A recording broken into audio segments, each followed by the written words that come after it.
बगलामुखी मंगलरूपिणी बगलामुखी मंगलकारिणी बगलामुखी मंगलदायिनी बगलामुखी मंगलम मंगलम बगलामुखी। जय जगन्माता देवी बगलामुखी। ओम ह्रीं बगलामुखी वरदे सर्वसौभाग्यप्रदायिनी समस्त भक्तानां सर्वाभीष्टं साधय साधय హ్రీం ఓం స్వాహ। మనకు పునర్జన్మ అనేది ఉంది అన్న విషయాన్ని వేదశాస్త్రాలు చెప్తున్నాయి. అంటే ఈ జన్మలో మనం చేసినటువంటి పాప పుణ్యాలను బేస్ చేసుకుని మరణానంతరం స్వర్గప్రాప్తి నరకప్రాప్తి ఉంటుంది. అంటే పుణ్యం చేసిన ఆత్మయి ఉంటే ఆ ఆత్మకి మరణానంతరం స్వర్గప్రాప్తి ఉంటుంది. పాపం చేసినటువంటి ఆత్మకు పాపం చేసిన ఆత్మ అంటే ఆ మనిషి మరణించిన తరువాత నరక ప్రాప్తి కలుగుతుంది. కానీ స్వర్గానికి చేరిన ఆత్మలు కొంతకాలం వరకే అక్కడ ఉండటం జరుగుతుంది. అటు తరువాత ఆ ఆత్మలు మళ్లీ ఈ భూమి మీదకి పునర్జన్మ నొందుతాయి. భూమి మీద సుఖభోగాలు అనుభవించి సంతోషంగా బ్రతికిన చాలామంది మనకు తెలుసు కదా. సకల సౌభాగ్యాలతో బ్రతికిన మనుషులు వీళ్ళందరూ కూడా స్వర్గం నుంచి వచ్చి భూమి మీద పుట్టిన ఆత్మలు. మహా కష్టనష్టాలు అనుభవించిన ఆత్మలు కూడా మనకు తెలుసు, మనుషులు తెలుసు కదా. పుట్టిన దగ్గరి నుంచి దారిద్ర్యం, రోగం, అనాథ జీవనం, ఇటువంటి కష్టనష్టాలు అనుభవిస్తున్నటువంటి వ్యక్తులు కూడా మనకు తెలుసు. వీళ్ళు నరకం నుంచి భూమి మీదకు వచ్చి జన్మించిన ఆత్మలు. ఇలా స్వర్గం నుంచి భూమి మీదకు వచ్చి జన్మించిన ఆత్మలకు కూడా, అలాగే నరకం నుంచి భూమి మీదకు వచ్చి జన్మించిన ఆత్మలకు కూడా సుఖదుఖాలు ఉంటాయి. అది వాళ్లకు సంబంధించిన వారు గతంలో చేసిన పాపపుణ్యాలను అనుసరించే ఇక్కడ సుఖాన్నో దుఃఖాన్నో అనుభవించి తీరాలి. ఇద్దరికీ కూడా సుఖదుఖాలు ఉంటాయి. ఇప్పుడు చూడండి, పెద్ద భవంతిలో నివసించేవాడికి సుఖము, అందులోనూ దుఃఖం కూడా ఉంటుంది కదా. గుడిసెలో జీవించే వాడికి కూడా అక్కడ సుఖం అంటూ ఉంటుంది, అక్కడ అతనికి దుఃఖం ఉంటుంది. అంటే స్వర్గం నుంచి వచ్చి పునర్జన్మ పొందినటువంటి ఆత్మైనా కూడా, నరకం నుంచి వచ్చి పునర్జన్మెత్తిన ఆత్మైనప్పటికీ సుఖమో దుఃఖమో ఇక్కడ అనుభవించి తీరాలి. ఈ సుఖ దుఃఖాలు ఎప్పుడు వస్తాయి అంటే, చెప్పాలంటే మనం జన్మిస్తున్నప్పుడు పాప పుణ్యాలు రెండూ కూడా. ఇప్పుడు దుకాణాలకు వెళ్తే మనం ఏదైనా కొనాలి అనుకున్నప్పుడు త్రాసులో తూచి మరీ ఇస్తూ ఉంటారు కదా. ఇప్పుడు ఒకవైపు కిలో రాయిని, మరోవైపు ధాన్యాన్ని పెట్టిస్తుంటారు కదా. అందులో ఆ త్రాసులో సమానంగా ఉండాలి. ఆ నీడిల్ ఇలా ఉంటుంది, ఇలా ఉంటే కరెక్ట్గా ఉన్నట్టు. ఒకవైపు ఒరిగింది అంటే ఆ తూకం సరైంది కాదు. అదేవిధంగా ఆ ఈశ్వరుడు మనకు జన్మని ఇచ్చినప్పుడు, మనం జన్మిస్తున్నప్పుడు పాపపుణ్యాలు సమానంగానే ఉంటాయి. దీనిని పలువురి దగ్గర పరమేశ్వరుడు అడుగుతాడు, నీకు పాపపుణ్యాలు ఉన్నాయి కదా, నువ్వు పాపాన్ని అనుభవిస్తావా లేక పుణ్యాన్ని అనుభవిస్తావా, పాప ఫలాన్ని అనుభవిస్తావా పుణ్యఫలాన్ని అనుభవిస్తావా అని అడగటం జరుగుతుంది. ఇదే విధంగా పలు రకాల ఆత్మల వద్ద ఈశ్వరుడు అడిగి తనకు ఇష్టానుసారంగా జన్మలను అందించిన విధానం మనకు మహాభారతంలో కనబడుతుంది. ఇప్పుడు ఒకతను నాకు ముందుగా పుణ్యఫలము అనుభవించాలని ఉంది అని అడిగినప్పుడు తనకు ఆ జీవితం లభిస్తుంది. అది తన జాతకం చూస్తే తెలుస్తుంది. తన జాతకంలో శుభగ్రహాలు పరిభ్రమిస్తూ ఉంటాయి. శుభగ్రహాల పరిభ్రమణం, వీటి గురించి మనందరం వినే ఉంటాం. ఒకరికి 40 ఏళ్ల వరకు రాజయోగం, తర్వాత దరిద్రకాలం. దాని అర్థం ఏమిటంటే ఆరంభకాలంలో అతను చేసినటువంటి పుణ్యఫలం అనుభవించాలి. అతనికి సకల విధాల సంతోషాలు, సుఖం తనకు లభిస్తాయి, సకల ఐశ్వర్యాలు లభిస్తాయి. మనకు ఈ భూమి మీద ఏం కావాలి? మంచి జీవితం, మంచి ఇల్లు కావాలి, మంచి వాహనాలు కావాలి, ప్రేమానురాగాలతో జీవనం సాగించే భర్త కావాలి, భార్య కావాలి. అందం, తెలివితేటలు, బుద్ధి ఉన్నటువంటి పిల్లలు కావాలి. డబ్బు, కష్టపడకుండా డబ్బు సమకూరాలి. అన్ని భాగ్యాలు కలగాలి కదా ఈ భూమి మీద మనకు. ఇటువంటి సకల యోగాలు అతన్ని వెతుక్కుంటూ వస్తాయి. లేదు అంటే అటువంటి యోగాలన్నీ ఉన్నటువంటి ఓ కుటుంబంలో, అటువంటి యోగాలు ఉన్నటువంటి ఓ వ్యక్తికి, పురుషుడికి కొడుకుగాను కూతురుగాను పుట్టడం జరుగుతుంది. ఎందుకని? పోయిన జన్మలో చేసినటువంటి పుణ్యఫలం. ఇటువంటి పుణ్యాత్మలు కూడా కొంతకాలం గడిచాక కష్టాలు అనుభవిస్తాయి. కష్ట నష్టాలను చవిచూడటం జరుగుతుంది. ఆ సమయంలో అతనికి పాపగ్రహాలు తిరుగుతుంటాయి. రాహువు, కేతువు, శని ఇటువంటి పాపగ్రహాలు అతని జీవితంలో తిరుగుతూ ఉంటాయి. పాపగ్రహాల దశాకాలంలో కష్టనష్టాలు ఉండడంతో పాటు శుభగ్రహాల దశకాలంలో మంచి జరగటానికి కారణం ఏమిటి అంటే ఇతను గత జన్మలో చేసినటువంటి పాపపుణ్యాల ఫలమే. కానీ ఈ జీవితంలో మనకి పోయిన జన్మలో మనం అధికంగా పాపాన్ని చేశామా, అధికంగా పుణ్యాన్ని చేసున్నామా? ఈ విషయాలన్నీ పుణ్యఫలం వస్తే మనందరికీ సంతోషమేగా. అందరూ ఇటువంటివి నమ్ముతారు. సుఖాలు, సంతోషం, ధనం ఇది ఎలా వచ్చినా మనందరికీ సంతోషమే. కానీ దుఃఖం రాకూడదు కదా. కానీ ఈ దుఃఖం ఎప్పుడు మన జీవితంలోకి వస్తుంది? అది రాకుండా నివారించడానికి మనం ఏం చేయాలి?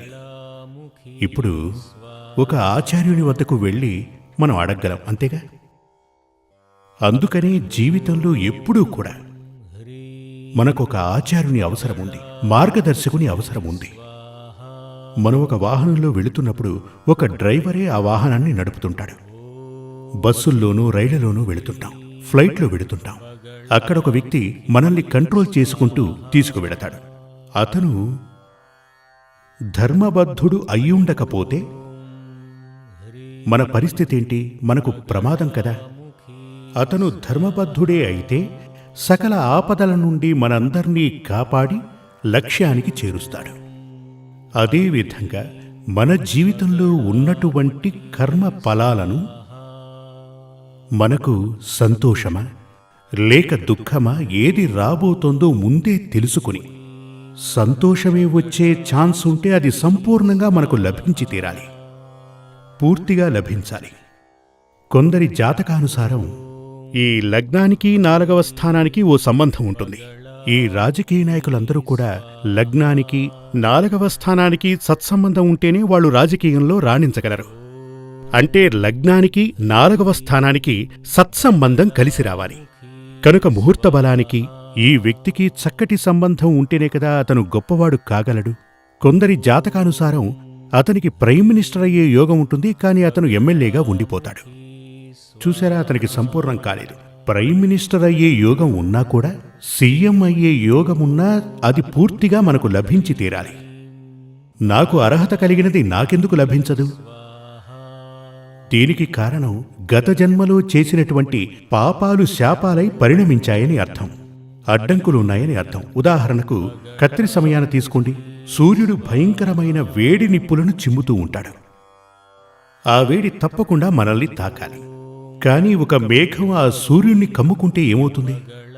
సూర్యుని వేడి మనల్ని తాకదు, కానీ పగటిపూట సూర్యుడు ఉండి తీరాలి. దారిలో వెళ్ళటానికి మనకు టార్చ్ అక్కర్లేదు, వెలుగెలాగూ ఉంటుంది. కానీ అది కాదు. కత్రి సమయంలో భయంకరమైన వేడి కలిగిన సూర్యుని కిరణాలు వచ్చి మనల్ని తాకాలి. దానికేం కావాలి? గాలి తగిలి ఆ మేఘం పక్కకు తప్పుకోవాలి. మేఘం పక్కకెళితే మనకొచ్చి చేరుతుంది కదా. ఇప్పుడు అదేవిధంగా ఆర్టిఫిషియల్గా వచ్చినటువంటి గాలి ఆ మేఘాన్ని తరిమేసినట్లుగా మన జీవితంలో ఉన్నటువంటి అడ్డంకులు తొలగి జీవితంలో మనకు అర్హత ఉన్నటువంటి, అవకాశం ఉన్నటువంటి రాజయోగం జాతకంలో ఉంటే అది సంపూర్ణంగా మనకు చేరాలి, మనం అనుభవించి తీరాలి. అదేవిధంగా మీకు మీ జాతకంలో ఇలాంటి యోగాలున్నాయి. అవి మీకు లభించకపోవటానికి కారణాలు ఇవి. వాటిని తప్పిస్తే ఇవి మీకు లభిస్తాయి. అలా వివరంగా చెప్పాలంటే జ్యోతిష్శాస్త్రం తెలిసిన ఆచార్యుడు మీకు లభించాలి కదా. లేకపోతే ఎలా చెప్పగలడు? రామాయణం చదివితే చెప్పగలడా? భారతం చదివితే చెప్పగలడా? భాగవతం చదివితే చెప్పగలడా? అదేం కుదరదు. మీ యొక్క జాతకాన్ని చదివిన ఆచార్యుడు వారే ఇది చెప్పగలరు. కొన్ని ప్రమాదాలు వస్తూ ఉంటాయి. అవి వ్యక్తులకి వచ్చే అవకాశం ఉంది, గ్రామానికి వచ్చే అవకాశం ఉంది, దేశానికి కూడా వచ్చే అవకాశం ఉంటుంది. రాష్ట్రానికి, కుటుంబానికి ఏ ప్రమాదం వచ్చినా సరే వాటిని గుర్తించడానికి ఓ దారంటూ ఉంది. కానీ ఒక కుటుంబానికి రాబోయేది, ఒక రాష్ట్రానికి రాబోయేది, ఒక దేశానికి రాబోయేది అలా అంటే వాటి గురించి తెలియాలంటే జాతకం చూస్తే సరిపోదు, ప్రశ్న వేసి చూడాల్సి ఉంటుంది.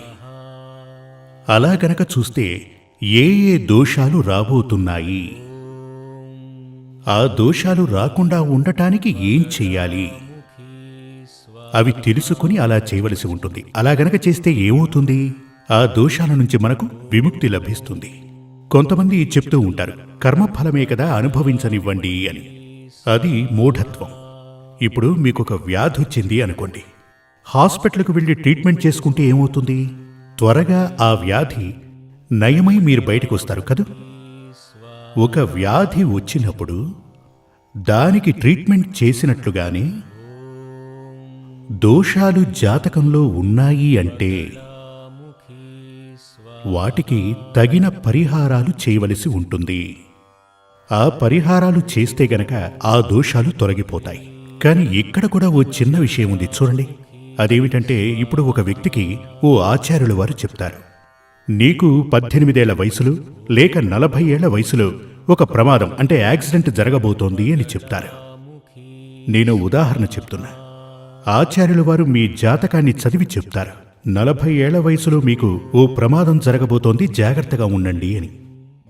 అప్పుడు అది రాకుండా ఉండటానికి ఏం చేయమంటారు స్వామి అని అడుగుతారు. అప్పుడు వారు వాటికి పరిహారాలు చెప్పి వాటిని మీతో చేయించి వాటిని పరిష్కరిస్తారు. 40 ఏళ్లు దాటి 41, 42 వచ్చిన తరువాత ప్రమాదమే జరగకపోతే అప్పుడు మీరు ఏమంటారు? అవునవును, ఆయన నన్ను మోసం చేశాడు, ఏదో పెద్ద ప్రమాదం రాబోతోంది అని చెప్పాడు, పెద్ద ఎత్తున డబ్బులు తీసుకున్నాడు, పూజలు చేశాడు, డ్రామా అలా అని చెప్తూ ఉంటారు కదా.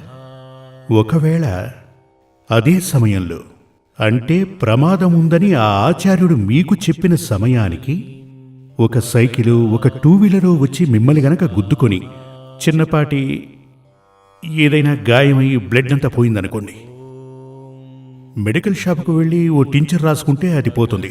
అవునవును, అప్పుడు స్వామివారు చెప్పారు, అలాగే జరిగింది అంటారు. అమ్మయ్య, దేవుడి దయ, పరిహారం చేసుకోవటం వల్ల తప్పించుకున్నామంటారు అంటారు కదా. అప్పుడు ఆ పూజకి కూడా ఓ విలువ ఉంటుంది, అలాగే ఆ ప్రవచనానికి కూడా విలువ ఉంటుంది కదా. ఇదే విధంగా పరిహారం చేయటం వల్ల ఏమవుతుందంటే, పెద్ద వర్షం వస్తోందనుకోండి, ఆ వర్షంలో మీకు తడవకుండా వెళ్ళటానికి ఓ గొడుగు అవసరమవుతుందిగా. పెద్ద వర్షం, ఆ వర్షంలో ఓ గొడుగు పట్టుకుని నడిస్తే మీ శరీరం తడవదు, పొడిగా ఉంటుంది కదా. అదేవిధంగా పరిహారం చేసినప్పుడు పెను ప్రమాదాలు రాకుండా మనల్ని మనం రక్షించుకోగలము.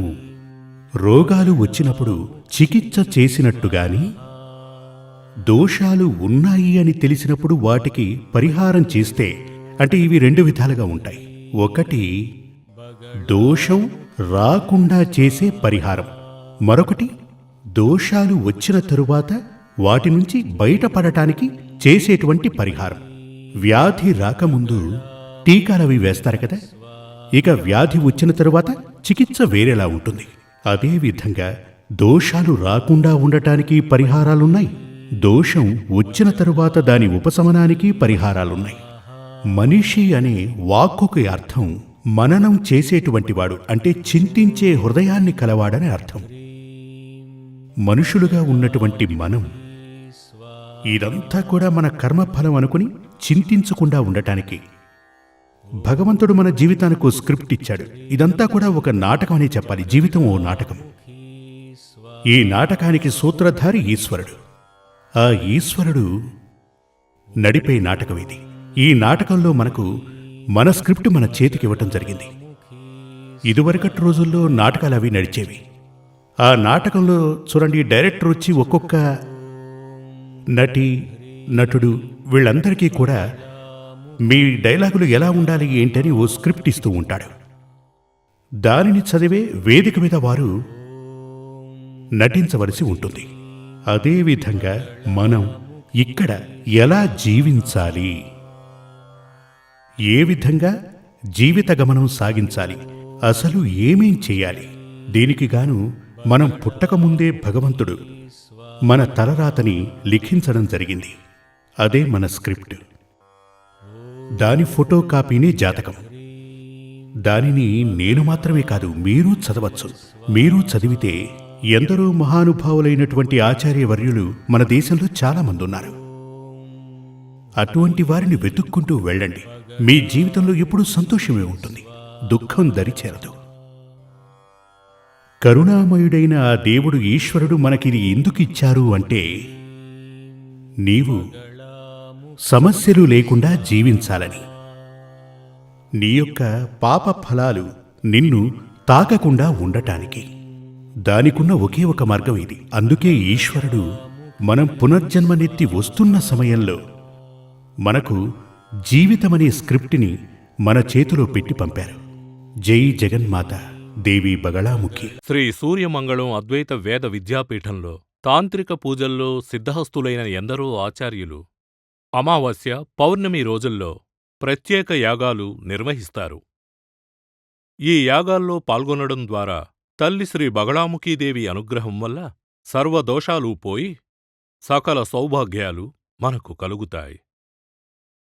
శ్రీ సూర్యమంగళం అద్వైత వేద విద్యాపీఠం జ్యోతిష్యం, ప్రశ్నలు, వాస్తు, తాంత్రిక పూజలు మరియు వేదయాగాలు నిర్వహిస్తారు. సంప్రదించవలసిన నంబర్ 7305442299 7305442299. చెన్నై, కోయంబత్తూర్, బెంగళూరు, హైదరాబాద్, విజయవాడ, ఢిల్లీ, ముంబై, తిరునల్వేలి, టెక్సాస్.